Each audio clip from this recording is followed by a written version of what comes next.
सभी लोगों को राम राम। मेरे दोस्तों, आप देख रहे हैं राम भैया भगत जी के ब्लॉग। दरबार लगता है गाज़ियाबाद में। माता काली, बाबा बुला की, बालाजी महाराज और बड़े सरकार छोटे सरकार बधाइयों वालों की गद्दी लगती है गाज़ियाबाद में। अभी एक जो आगे आप वीडियो देखेंगे, देखिए किस तरह इस औरत को भूत प्रेतों ने पकड़ लिया और इसके साथ ऐसी ऐसी घटनाएं हो रही हैं, यानी कि इसे आवाज़ें सुनाई देती हैं अदृश्य शक्ति की। रात को वो अदृश्य शक्तियाँ इसे तंग करती हैं, गंदे गंदे सपने दिखाती हैं और इनके साथ छेड़ाखानी भी करते हैं। यानी कि रात को जब ये सोती हैं तो इनके साथ हरकतें करती हैं, इनको डराती हैं। इसका कारण क्या है मेरे दोस्तों? ये अपने घर के देवी देवताओं की पूजा पाठ भूल गए, पितरों की सेवा करना भूल गए, कुल देवता कुल देवी की पूजा करना भूल गए। कौन करती थी? इनकी सास। सास कहती है कि जब तक मैं जिंदा हूं तो ये पूजा मैं करूंगी। खुद भी ढंग से नहीं करती थी। अब खामियां कौन भुगत रहा है? तो चलिए मेरे दोस्तों, वीडियो में आपको दिखाता हूं।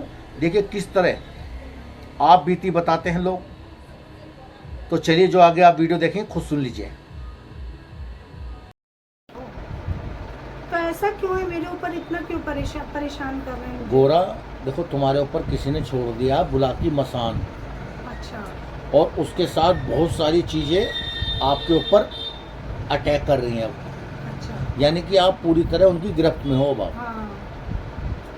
और दूसरा जो आपने अभी बातें बताई हैं कि सपने में गलत काम करता है और मुझे बातें सुनाई देती हैं, हाँ।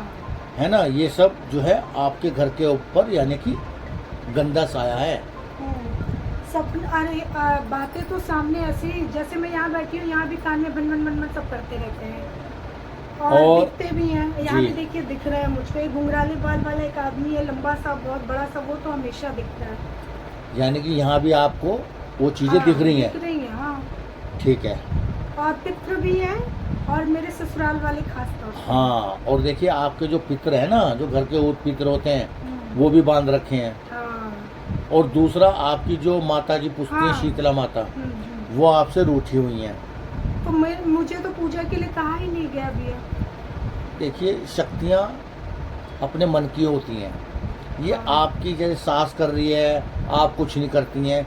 ऐसा हो जाता है जब शादी हो जाती है ना, तो बहू का भी दामोदर जिम्मेदारी पूरी बन जाती है। वही बोले कि जब तक मैं हूँ साल की पूजा मैं करूँगी। रोज तो मैं करती हूँ, रोज मैं तो देवी देवता, आप समझे नहीं। भगवान अगर शिव वो शक्ति की पूजा करती हूँ। आपकी सास करती है, आपको नहीं करने देती है। हाँ, हाँ। मगर अब परेशानी सास को हो रही है या आपको हो रही है? मुझे हो रही है। तो फिर मुझे हो रही है। और मैं क्या समझा रहा हूँ आपको? सही बात है। मगर अगर सास बुरा मानती है आपके करने से, तो उसको बिना बताए कर लो।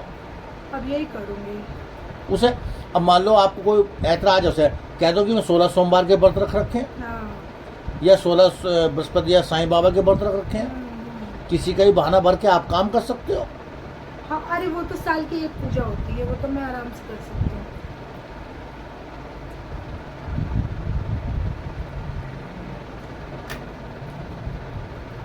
तो आप ठीक हो जाओगे। इसके लिए आपको पितरों के लिए गंगा जी नहानी पड़ेंगी, अपनी शीतला माता की सेवा करनी पड़ेगी और आपको ये उतारा कराना पड़ेगा जो मसान का है वो। तो गंगा जी तो यहाँ है नहीं। गंगा जी यहाँ से 70-80 किलोमीटर है, ब्रज घाट पड़ता है। अच्छा। या हरिद्वार है। तो मैं गंगा जल लाके वो नहीं चलेगा अभी। अच्छा। फिलहाल बड़ी शक्तियाँ आपके पीछे पड़ गई हैं। ये छोटा मोटा कार्य कोई भी आपके ऊपर प्रभाव नहीं डाल सकता। यानी कि कोई छोटा मोटी साधना उपाय आपके ऊपर काम नहीं करेंगी। उसके लिए हमें स्पेशल ही कुछ उपाय करने पड़ेंगे। अच्छा। तब जाके आप ये चीज़ें, जो सपने में गंदा काम कर रहा है, गंदी शक्तियाँ दिखाई दे रही हैं, या कोई आपसे बातें कर रही हैं गंदी शक्तियाँ, ये सब लुप्त हो जाएंगी, ख़त्म हो जाएंगी। तो गंगा जी कब जाना होगा? हर मावस पे, हर पूर्णमासी पे। पूर्णमासी और अमावस? अमावस पे स्नान करके आ जाना है? स्नान करके आना, कुछ उपाय करके आने हैं। अच्छा, उपाय वो आप जब दीजिएगा वो जब भी बताए जाएंगे ना हाँ। आपको।